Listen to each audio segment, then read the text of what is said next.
His previous book, Phoenix and the Birds of Prey, the CIA's secret campaign to destroy the Viet Cong, was a landmark contribution to the scholarship. The new volume takes it even one step further and is as important as any single book I know of in the Vietnam War. And I can only tell you that I'm waiting for the second volume in this set, or the third volume from Dr. Moyer to come out, so I can continue to learn from that. Without further ado, please give a warm welcome to Dr. Mark Moyer.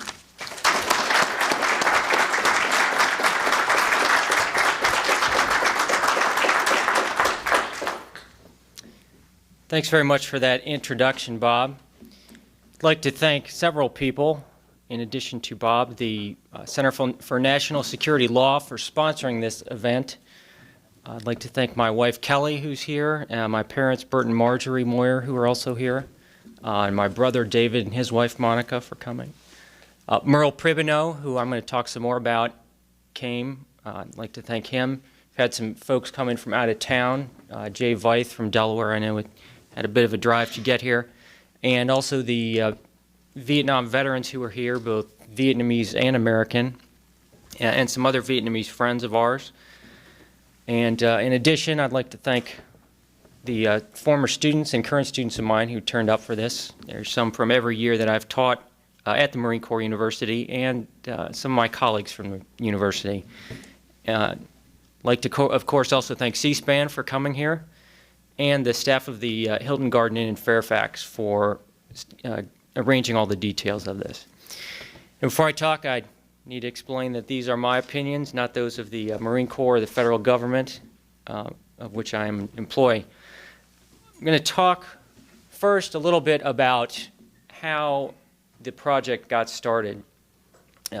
I started working on what's now Triumph Forsaken in 1999, and from doing my first book on the Phoenix program, I knew that there were some holes in the existing historiography on the latter part of the war, which is 67 onwards.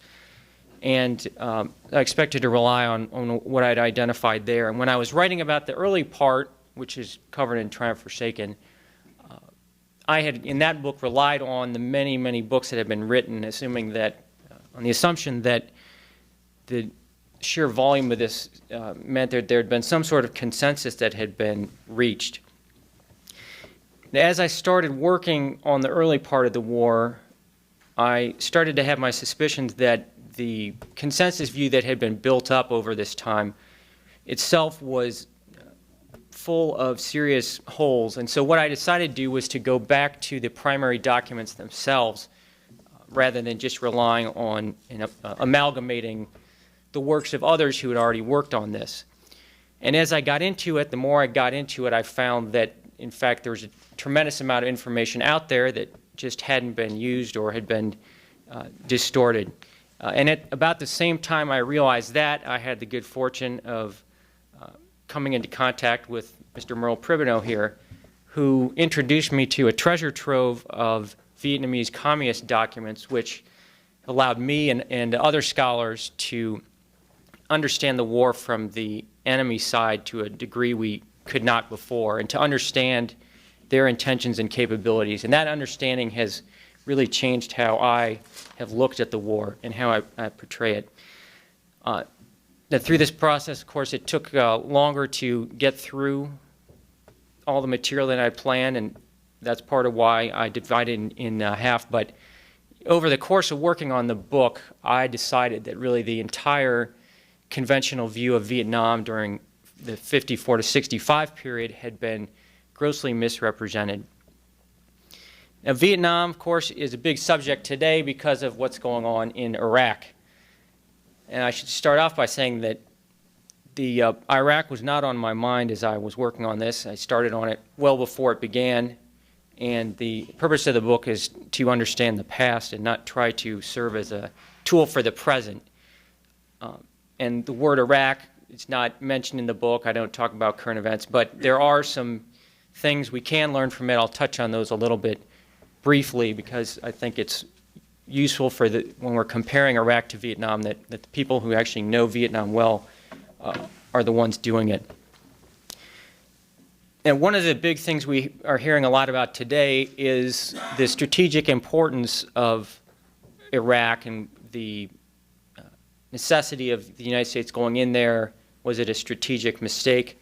And of course now there's debates about the next strategic option, and we're hearing a lot. There's a tremendous amount written. There's seems to be a new book just about every day on Iraq coming out.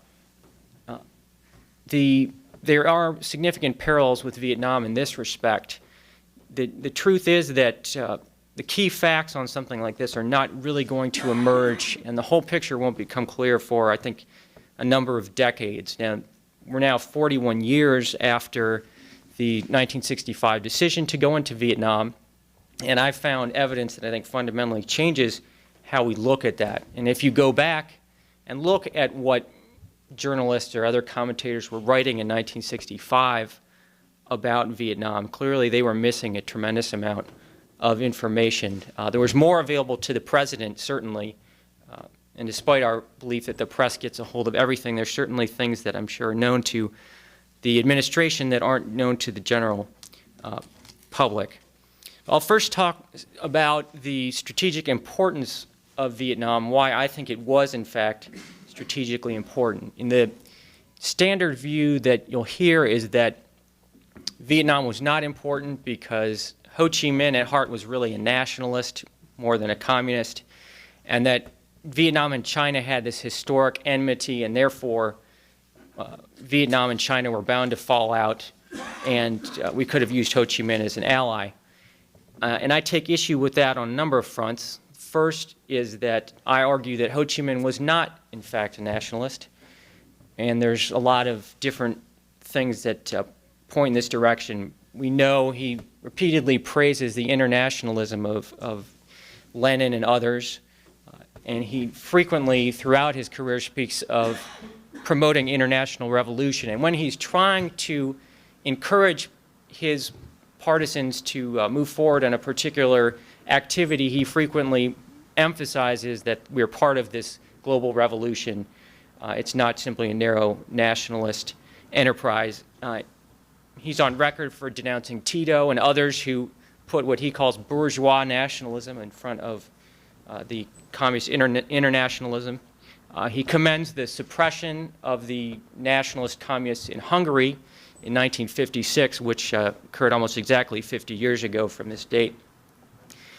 He kills tens of thousands of people in the process of undertaking communist policies, first in 1945 and 6, when he gets temporary control over parts of Vietnam, and then in the mid-50s when he regains control and institutes a series of land, what he calls land reform, and clearly kills a lot more people, incidentally, than the South Vietnamese kill.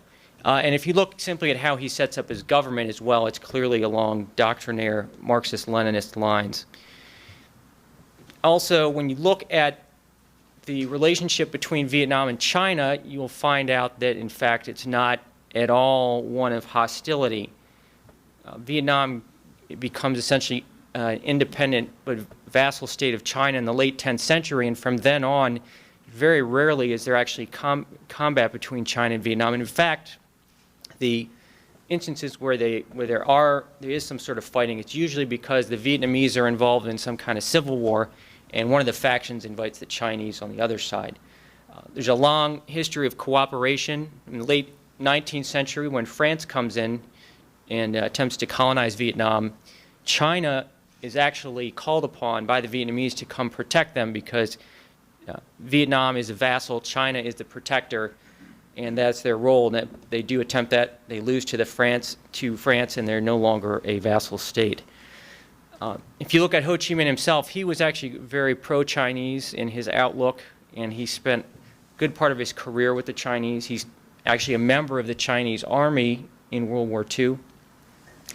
And if you go forward to the 54 to 65 period, he's clearly working closely with the Chinese. He gets a lot of Chinese assistance in defeating the French. And in his land reform campaign and other programs, he defers in many cases to his Chinese advisor. Now, the true nature of conflict in Vietnam, I argue, is not one of fighting external enemies, but rather one of Vietnamese fighting amongst themselves, and sometimes with American support. And this is, in my opinion, what the Vietnam War essentially is. It's a war among Vietnamese, with both sides receiving extensive power support from great powers. Now, the main rationale for U.S. intervention, I argue, is that we were concerned about the so-called domino theory, whereby the fall of Vietnam would lead to other states falling to communism. And there are a lot of other people who have said that, although others would disagree. But what I also say, which hasn't generally been said, is that, in fact, this theory was valid. Now, the criticism of the domino theory predominantly is that, well, Vietnam falls in 1975, the dominoes don't fall, so therefore there was never a threat. But I argue that the situation changes enormously between 65 and 75, and you can't simply look at 75. The area is not frozen in time. There's a tremendous amount of activities going on that will change the dynamics of power in the region. For example, the Sino-Soviet split, it widens, and North Vietnam's relations become significantly closer with the Soviets during that period. And China goes through the Cultural Revolution, which fundamentally changes its foreign policy. So we really need to look at what's going on in 1965 rather than 1975. It's clear from the record that in 1965, Hanoi and Beijing are working closely not just on Vietnam, but in fact on revolution throughout Southeast Asia. They're talking about expanding their military activities eventually to Thailand, and Thailand probably a springboard for moving into other areas. In terms of the non-communist countries in the region, this is a particularly interesting subject because while there's been tremendous amount of talk about the domino theory and why it wasn't true, there's been actually very little research on what was going on in those other Asian countries at that time. The general view is that there was not support in these countries for the Vietnam War. But going back, looking through the records, diplomatic records, I found, in fact, that most of the countries in Asia, in fact, adhered to the domino theory. And except for this few that were sympathetic to China, most of them actually favored U.S. intervention in Vietnam. And they argued that if were not for U.S. intervention, their future was going to look very dark. They also, a lot of them offer resources, troops, or economic assistance. And some of them will not end up providing that, although in truth the reason for that is that they either don't have the proper resources or the United States or Vietnam, for one reason or another, says, well, we don't, thanks, but we really don't need it. I spent a good amount of time looking at Indonesia, which is the most important country in Southeast Asia because of its population, its natural resources, and its strategic location along the world's sea routes. And at this time, Indonesia is very clearly moving to the left towards alliance with North Vietnam and China, which is very contrary to U.S. interests. And if you look back, in fact, the U.S. frequently talks about how Indonesia is the real prize in Southeast Asia. Not Vietnam is simply a way of preventing the enemy from getting to Indonesia and some other places. I found particularly noteworthy, in February of '65, there is an Indonesian general who goes to the Americans and says, you need to get tough in Vietnam. President Johnson needs to start acting like he's a powerful person, use his power, and that the fate of all of Asia will be contingent on how the United States behaves in Vietnam. And I've also found evidence that subsequent American intervention actually contributes to the Indonesian generals later that year withstanding the Sukarno and his communist allies and turning that country into an ally of the United States, which is absolutely critical, I think, in the history of the Cold War. The most important country in Asia of all, Japan, and I found in mid-1965, Edwin Reischauer, who's the ambassador there and is hardly a staunch Cold Warrior, is saying that the U.S. is to suffer defeat in Vietnam, that Japan is going to move towards a position of accommodation with China, and it's going to abandon its security arrangements with the United States, which he, of course, viewed as being tremendously damaging for the United States. Now, one figure I talk about in great length in the book is South Vietnam's President Ngo Dinh Diem, who rules from July of 1954 until November of 1963. And I believe he has been mistreated by history. He's an authoritarian figure, and that has led to a lot of criticism of him in the West. But I argue that given the fractious nature of the society, the subversion that's going on, that in fact you need a leader of that type. And that's something that I'll come to later again, because it's certainly an issue relevant today. And he is in fact much more humane than his communist counterparts in North Vietnam. And there's a constant theme throughout Vietnam where you have two rival groups of Americans, one of whom is saying that Vietnam really should be just like the United States, and political solutions that work in the United States probably work over there. The other group is saying that Vietnam is culturally fundamentally different and that you can't apply the same solutions there that you would here. And so those who argue that they're more or less the same are anti-Diem. Those who view Vietnam on its own terms tend to be in favor of Diem. Diem is very effective in his early years in stomping out communist subversion. We know by late 50s the communists are in great disarray in South Vietnam. In 1959, the communists will decide that they're going to move to a period of armed insurrection because they are in such dire straits. Now we get to 1960, the insurgency begins.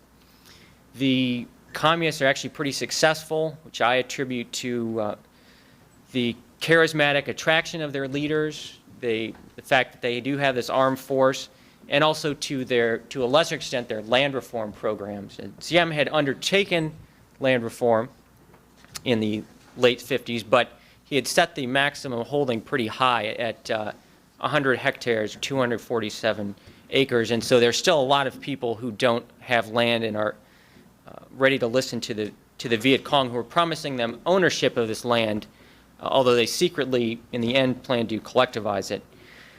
Now, part of the criticism that's made of the government for its problems in 1960 and 61 is that the government was too conventional in its approach, that the Americans helped them develop a conventional army that really wasn't appropriate to the security needs. I take issue with that. I think, for one thing, they did certainly need a conventional capability because there is this threat from the north, and as we'll see, ultimately, it is that conventional threat that will cause them the greatest harm. And they do have some counter-guerrilla forces, militia-type forces with the Self-Defense Corps, the Civil Guard. But those suffer from poor leadership, partly to do with the fact that a lot of the leaders are holdovers from the colonial era who aren't particularly good leaders. And they also get little funding and equipment, and this is primarily due to the American ambassador, Elbridge Dubrow, who argues that there's really not that big of a communist threat in 59, early 60, and that really these units should be trained as a civilian police force, just like the Michigan State Police, and they don't need significant weapons. So they end up having either very old rifles or pistols, and they're facing Viet Cong who have submachine guns and other more powerful weapons. Now, Diem will turn things around in 1962 and 1963. And this is primarily because of leadership. And I think in Vietnam, almost everything is contingent upon leadership. He sends out a new generation that he has trained starting in the mid-50s. And this generation starts coming of age in late 61, starts getting into the most important positions.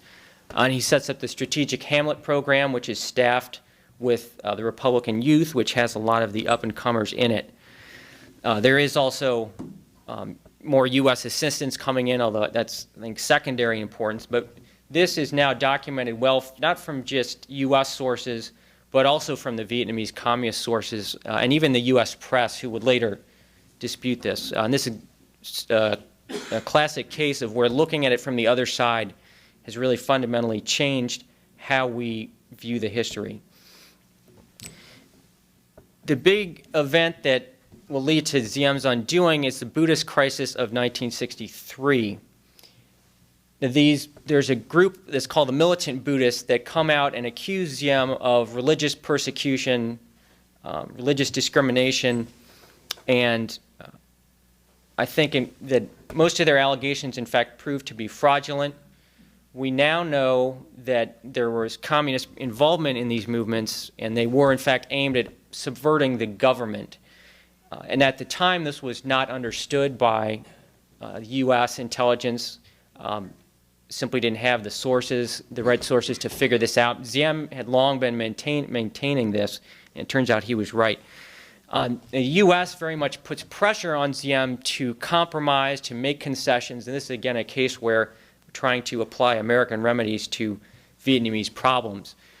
What happens when he makes these concessions is that, in fact, it does not appease the Buddhists, and they simply view it as a sign of weakness, and they start demanding more. And for the Vietnamese government, it comes across as a loss of prestige, a loss of face. And for the Vietnamese government, as for many other East Asian governments, tolerating open defiance is a sign of weakness.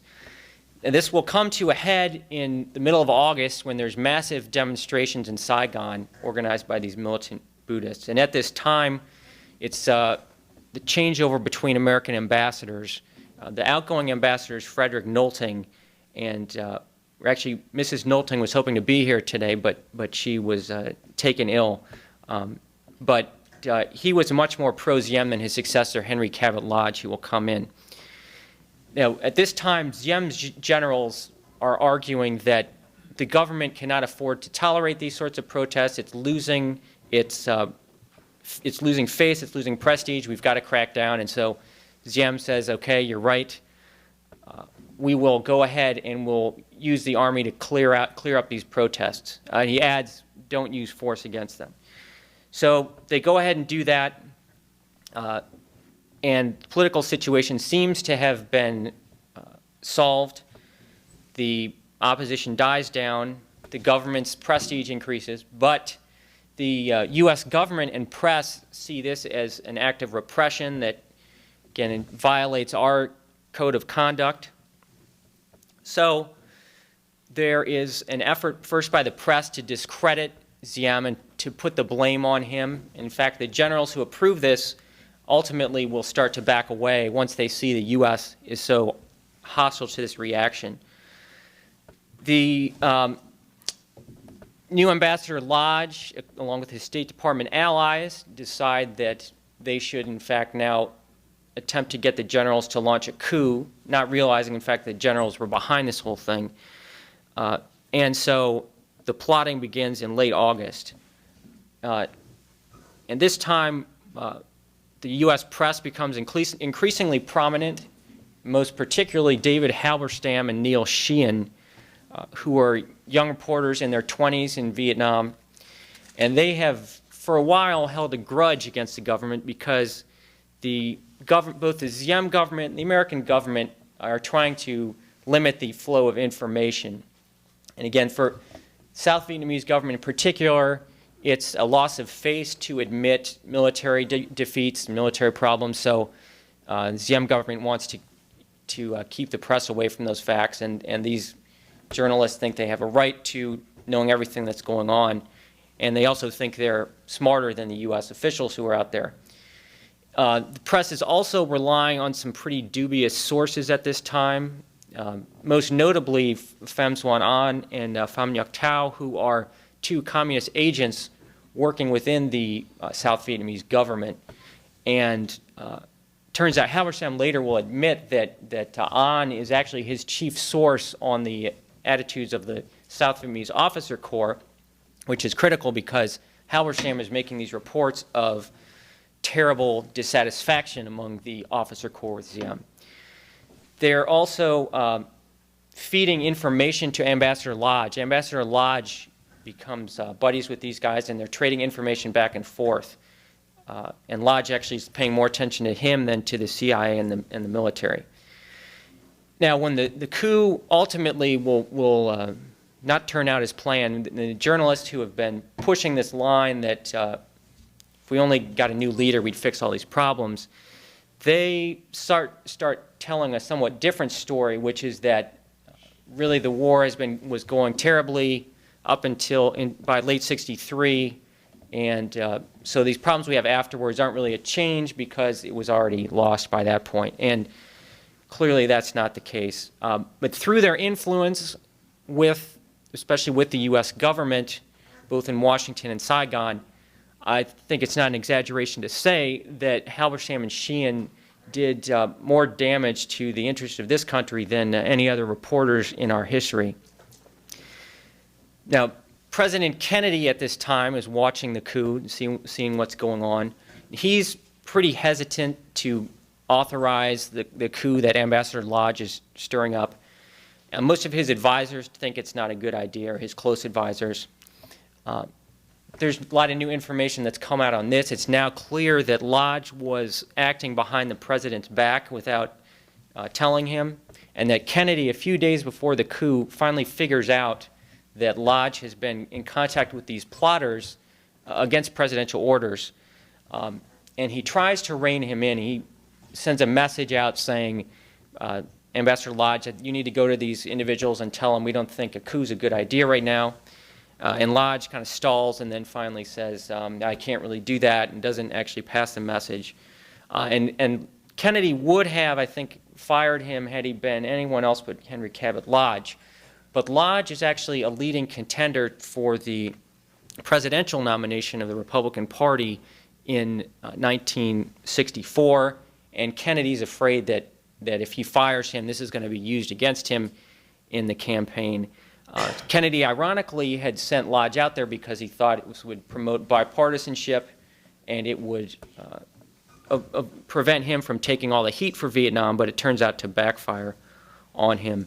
As far as the issue of JFK wanting to withdraw, there's been a lot of good stuff written on this already, and I agree with those who think that Kennedy did not have plans to withdraw at that time. It's not clear. He doesn't make clear what he would have done had it come to the dire situation of 1965. He basically appeared to be of the view that he'd kind of figured that out when he got there. But based on what is going on in '65, I think it's safe to say that he would have done the same thing as Lyndon Johnson ultimately does. So the coup takes place November 1, 1963. The South Vietnamese generals overcome Diem and his loyal forces. And some of Diem's loyal forces have been put under the military leadership at the insistence of the Americans. Diem is apprehended November 2nd. He appealed to Henry Cabot Lodge, had originally promised him safe passage, but Lodge backs off. Diem's captured and the generals kill him, although this becomes a big cause of unrest because a lot of the generals had not wanted that, and they had a lot of respect for Diem. Now, I mentioned earlier there's this view that was portrayed that the war was already going very badly by the time the coup comes, but there's a tremendous amount of information, which I include in the book, that shows, in fact, the war is going very well as of the end of October 1963, and that it plunges dramatically after that point in time. There are numerous arrests of leaders of the Diem government, including a lot of the effective people that he had cultivated. Most of the provincial chiefs who were running the pacification are replaced. The leadership of the Strategic Hamlet program, the Republican youth are kicked out, the militia. And the Strategic Hamlet militia in a lot of places are actually disarmed because the new regime is not sure how loyal they are. The new leaders themselves fight amongst each other, and they fail to provide leadership to those below them. There's a series of coups that occur. As a result of the U.S. taking a stand against Diem on the issue of political crackdowns, the new government is more tolerant of opposition, and there continues to be opposition from these Buddhists, despite the fact that they're getting all their desires satisfied, essentially. But this, again, the government, under these conditions, is made to appear weak. They're intimidated into doing whatever these Buddhists want, and it leads to political chaos. Now, 1964, as the political situation is falling apart in South Vietnam, President Johnson's got his eye on the 1964 election. And he's running against Barry Goldwater, who is talking about getting tough in Vietnam. And Johnson decides he's going to portray himself as the peace candidate, although his advisors are telling him privately that he should tone it down because he may actually go to war in Vietnam in a few months. And at the same time, he's also looking, he's influenced heavily by academic theorists who have these new ideas about how you manage conflict. And there's a provocation in Tonkin Gulf, early August of '64. And according to these theories, the appropriate response is to take some sort of limited action that will signal your resolve to the enemy. And Johnson does do that. I mean, he's accused of wanting to stir things up, but he's trying to keep Vietnam on the back burner. But this actually has the opposite effect on the North Vietnamese, because the limited nature of it leads them to conclude that the U.S. really is pretty weak and lacks resolve, and Johnson can't fight. And so this, along with the problems in the South, will lead to a North Vietnamese conventional invasion in late 1964. And this, again, gets to the discussion of, was the South Vietnamese army properly suited for its tasks?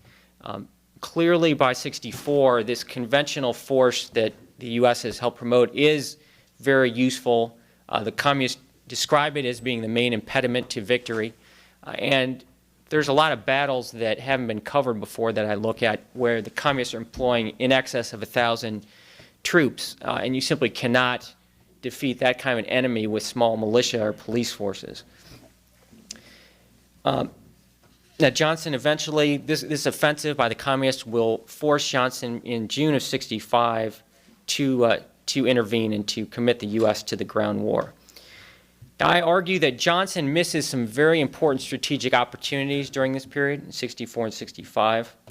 And he's largely ignoring the advice of his military advisors and preferring that of his civilian advisors, which is certainly something that has happened since that time.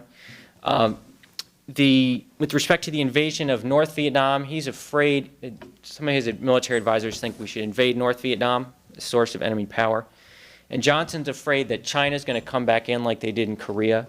But we now know from the Chinese side that they are as much afraid of another Korean war as the United States is. And at least up until March '65, they almost certainly would not have intervened. The other option is sending U.S. troops into Laos, the site of the Ho Chi Minh Trail, which the communists are using as their main supply line into South Vietnam. Now, the Johnson civilians at this time are arguing that the Ho Chi Minh Trail is really not that important. The insurgency is largely self-sustaining. And people will concede maybe later on it was important, but even in '64, I argue that it is essential to what they're trying to do.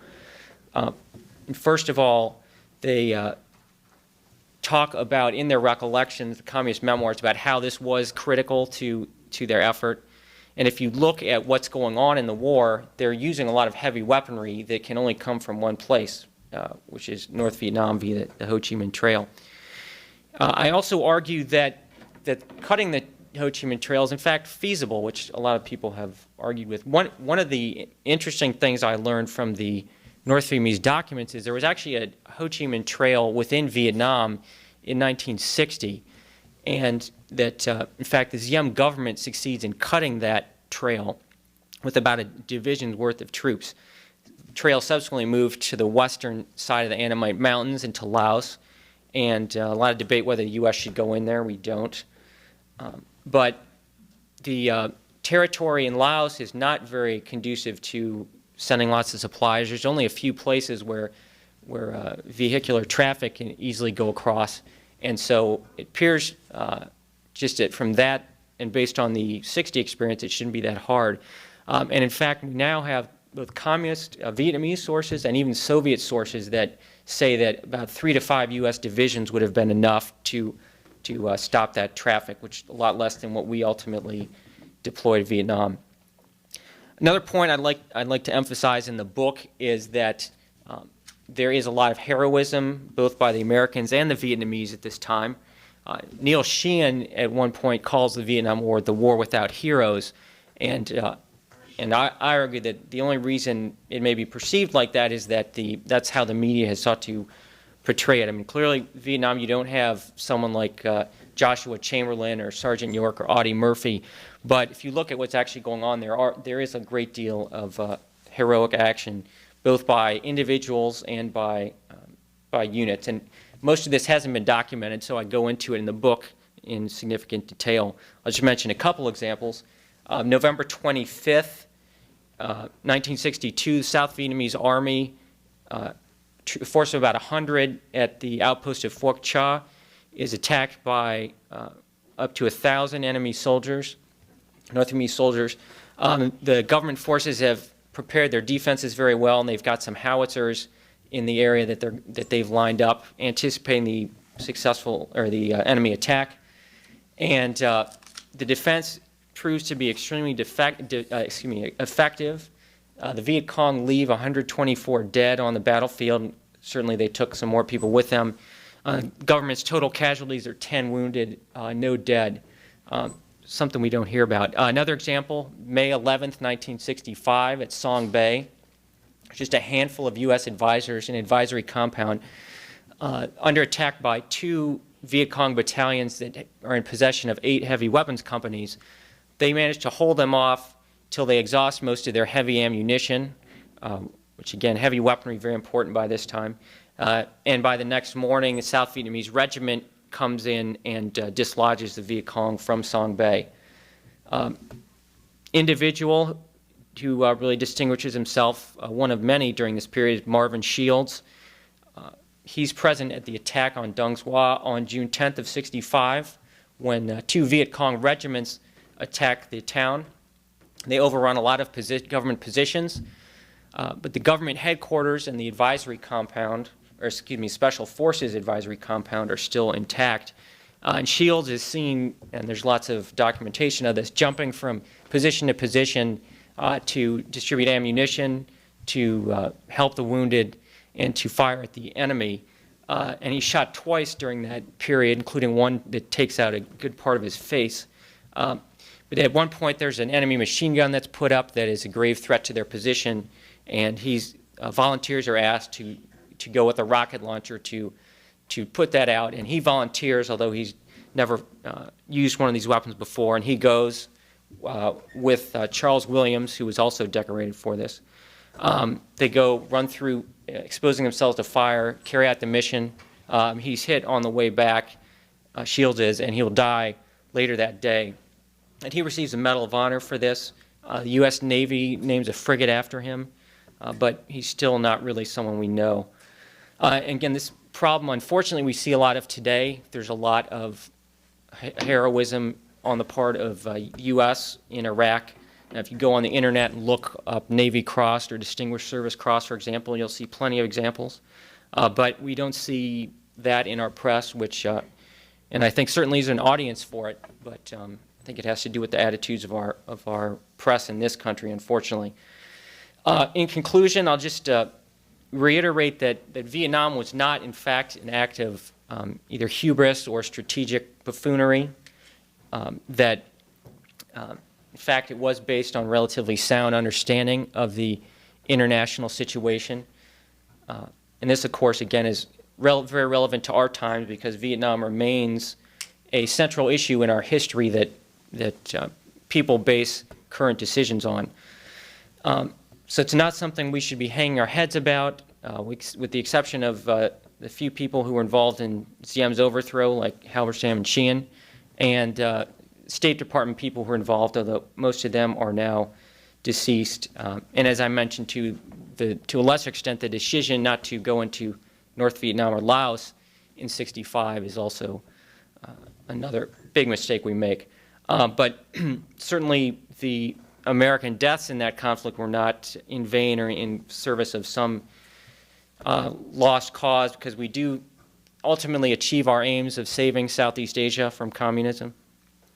Had the United States not gone into Vietnam in 1965, it's almost certain that the other dominoes of the area would fall in Indonesia, Thailand, Malaysia, for example, countries that are of great importance to us today, and that certainly would have had major ramifications for the Cold War, and in fact would have a lot of ramifications for our current competition with China today. Veterans Day, as you know, is approaching, and I think in that spirit we should thank the American and South Vietnamese veterans, both those who are still walking amongst us and those who are not, for protecting the United States and Asia at this time and performing great deeds that will continue to adorn the tapestry of the Vietnam War, both for the United States and Vietnam. Thank you very much.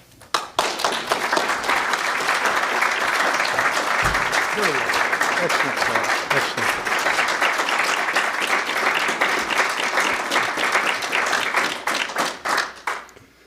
As someone who has taught seminars on Vietnam for undergraduates, graduates, military officers over a number of years, I can only say I hope this book is widely adopted and is read by the next generation of Americans, because an awful lot of our current leaders, our current opinion molders, misunderstand what happened, and Mark has presented just a superb summary that really fits with my own experience in Vietnam and studying Vietnam here. He mentioned Ngo Dinh Diem, and I recently had an encounter with someone who was talking about, I know what it was Vietnam Magazine had a column referring to Washington's monster, Ngo Dinh Diem or something like that, and it really, I was talking to Bob Sorley, the author of A Better War.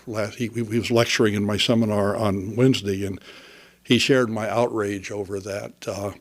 I had a conversation in December 1968 with Dr. Tran Van Do, who had been the State of Vietnam's senior representative at the Geneva Conference in May, June, July of 1954. And he had later broken with Ngo Dinh Diem, but he said this was a very great patriot, a very able man, and a fine leader. More interestingly, in 1971, I was driving back from Quien Hoa, from Binh Tre, from what we call Quien Hoa Province and what the Viet Cong call Binh Tre Province, where they claim the revolution began in 1960, ignoring the fact that Hanoi has now admitted that May 19th, 1959, the party in Hanoi made a decision to open the Ho Chi Minh Trail and liberate South Vietnam. This whole issue of the NLF being autonomous and so forth doesn't survive the admissions that have come out of Hanoi. But driving back to Saigon late one evening in 1971, I was accompanied by a man named Bui Cong Tung, who was, I think, probably the most senior or most important defector, at least that I encountered in my 5 trips to Vietnam between 1968 and the final evacuation in 1975. He had been chief of culture, education, propaganda, and training for Binh Tre Province and was a very senior player. And I asked him, just to pass the time, what did you think of Diem? And he said, when we heard Diem had been killed, we thought it must be a trick, because we could not believe the Americans would be so stupid as to allow anything to happen to Diem. He said, as a senior party leader, I, like other senior party leaders, viewed Diem as a great patriot in the same category as Ho Chi Minh. But because he would not accept the party's leadership, we had to discredit him, and so we denounced him as an American puppet, as corrupt, as a tyrant, as this or that. But it was very clear he had the highest respect for Diem, and that was the experience. I also found that in doing I did my honors thesis on the war back in '66, and in reading the French histories of Vietnam consistently, the French scholars it's not consistently, but most of the best French scholars had praised for Diem, even though he had repeatedly refused to serve as a puppet in their governments. He had been asked to head their government time and again. He would not be their puppet. He would not be Japan's puppet when the Japanese took over during World War II. And it turned out he would not be an American puppet either. When you go through the Pentagon Papers, one of the interesting things are the frustration of the American diplomats who can't understand why, unlike so many third world leaders, this guy was not going to be an American puppet. He was not going to be just take orders from the proconsul of the United States in Saigon. And in fact, I remember one of the big fights that comes out in the Pentagon Papers was Diem once said, "I'm going to face a guerrilla war. I need to have a military designed to fight guerrilla wars." And the Americans said, no, you're going to face a Korean War 38th parallel invasion across the 17th parallel. You need a large American-style army. And Diem said, no, I don't. And they said, if you want money for it, that's the army we're going to buy you. And then, of course, we stuck them with that army. And then when Congress cut off all the ammunition and funds and POL and supplies, it didn't function very well in the final months. Anyway, I've said way too much. I'm going to turn over the microphone back to Mark for questions. And I always like to say, if anybody's really angry, give them the first shot. I shouldn't do that to Mark, but if anybody really wants to get in a different viewpoint, raise your hand or something like that. That sounds good. I'll leave it here. Here, but Donna, can you catch it? Oh, better not do that. She probably would catch it. Raise your hand, and Donna will bring you over here on the side, or right here. Either way.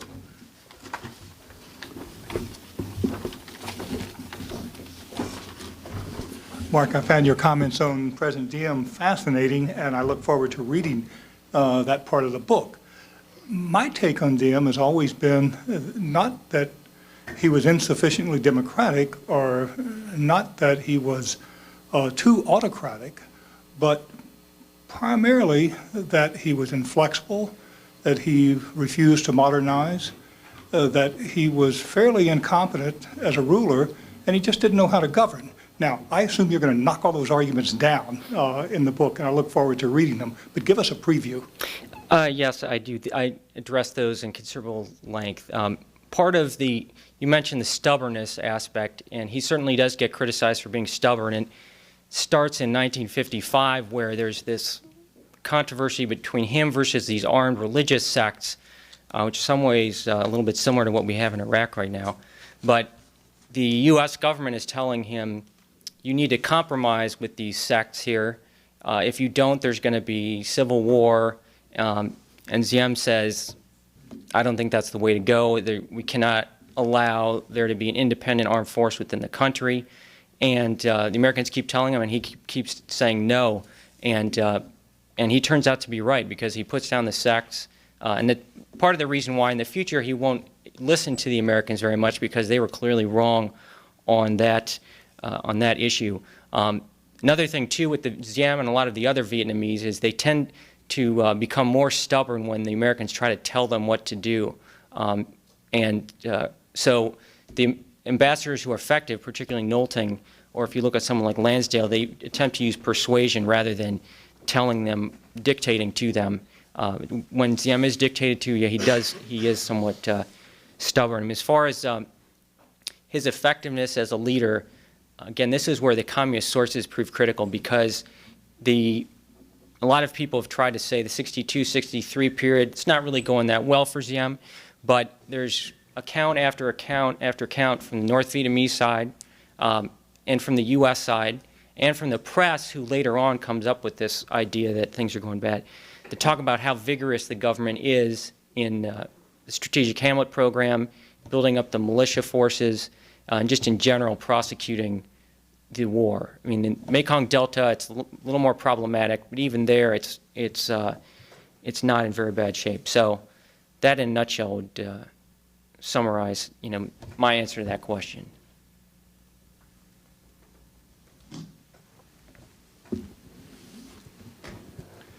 Dr. Moyer, I really enjoyed your book. I had a question. You mentioned, and of course, anyone who's read the book knows the word Iraq, as you said, is not mentioned in your book. But you really weave a fascinating story as you talk about the political turmoil that exists in Vietnam in the time period you look at, particularly the misperceptions that the Westerners have about how politics and power works in East Asia.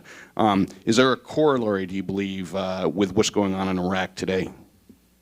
Yes, certainly. We've been in Iraq, especially early on, we were assuming that we could apply our solutions, our Western democratic forms of government, and that was going to fly. And clearly that hasn't been the case. We're learning. We're getting better on that, but there's still, I think, probably a ways to go there. With respect to the current situation with the Iraqi Prime Minister, who's now fairly reluctant to accept our evidence, and we've been critical about how he's dealing with the conflict there, I think there's a couple important points there. I mean, one is that the government in Iraq right now does not seem to be a nationalist government, which I think is what is needed. Diem was effective because he was a nationalist who did not try to put the interests of one sect ahead of another. The Iraqi government now clearly seems to be in favor of Shia forces. He's in close contact with these death squads, and he's trying to some extent protect them against the U.S. And clearly, I think you've seen since the fall of Hussein some of the problems you have in Vietnam when you attempt liberalization. I mean, it opens the door for subversion, leads to weak government. There's religious violence, and so I think Americans are slowly realizing that we can't apply our model necessarily to there. As far as turning the Iraqi government around, I mean, we've put ourselves in a hole through the insistence on democracy, because it doesn't seem like we can easily get a nationalist leader in there who is going to try to control the Shia militia and disarm them, which is, again, Diem, clearly when he disarmed the militias, that was a big boost to his power and success, and whether that's going to happen now remains to be seen. I mean, we have somewhat similar situation in early '65. You've got the Quat government, which is a fairly weak government that's subservient to the militant Buddhists, and ultimately the military becomes so fed up with him that they get together in a big meeting where they criticize him, and he finally agrees to turn the country over to essentially a military dictatorship. And that will lead to return of stability. That military is a nationalist, predominantly nationalist. I mean, whether there is a nationalist force like that in Iraq now is hard to say. And through de-Baathification, we got rid of a lot of the people who might have been able to accomplish that. I mean, we clearly a lot of people are revisiting this issue of whether democracy was the best way to go, at least up front, because a successful democracy doesn't seem likely to come out of the chaos we're seeing there now. And Diem argued that in a time of civil warfare, you couldn't have a true democracy. You had to first bring stability, and then maybe over the longer term you could adopt a somewhat more liberal form of government, although he never really wanted a true democracy. But you see, even in our Civil War, Lincoln certainly does some illiberal things and clamps down on opposition. So I think that's an issue we're going to be confronting seriously in the next few months. We have time, I think, for one more question.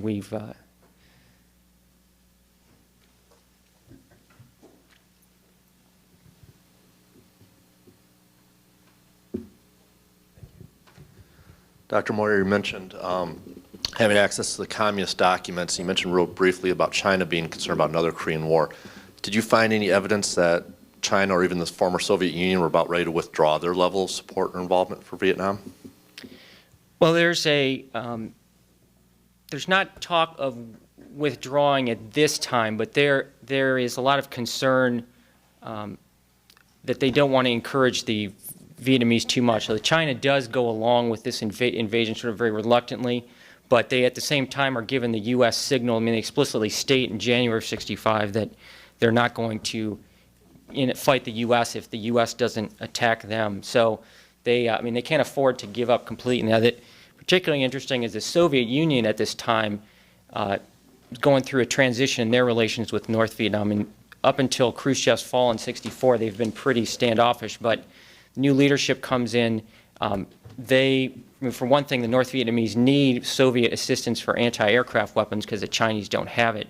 But the Soviets also see this as a way to get back at the Chinese and intrude into the Chinese sphere, because by this time they're on pretty bitter terms with each other. So you see a ramp up in Soviet support, and this exacerbates the tension between China and the Soviet Union, and also the tension between North Vietnam and its two major patrons. A lot of people thought the U.S. in going into Vietnam would bring the communists together, but in fact it helps to divide them.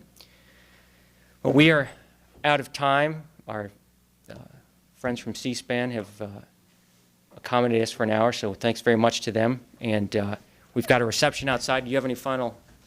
Yes, thank you very much for coming. Read the book and tell all your friends, because it's a very important contribution. Thank you, Mark.